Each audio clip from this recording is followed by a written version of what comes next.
Pierre devait recevoir en dépôt les clés de l'Église, ou plutôt les clés des cieux, et il devait se voir confier nombreux peuples. Que lui dit en effet le Seigneur? Ce que tu as lié sur la terre sera lié dans les cieux, et ce que tu auras délié sur la terre sera délié dans les cieux. Matthieu 16, 19. Car Pierre avait un caractère quelque peu abrupt. S'il avait été sans péché, quel pardon les disciples auraient-ils reçu de sa part? C'est pour cette raison que la grâce divine l'a laissé tomber dans quelques fautes, pour que sa propre épreuve le rende bienveillant envers les autres.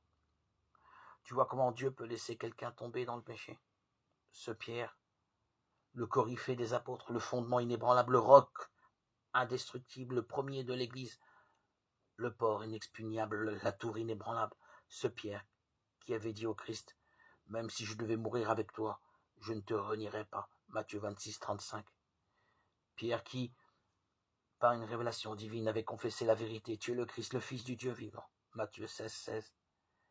Mais, comme j'ai dit, Dieu en disposa ainsi et permit à Pierre de pécher, parce qu'il avait en vue de lui confier un peuple nombreux, et il craignit que sa rudesse, jointe à son impeccabilité, ne le rende impitoyable envers son propre frère.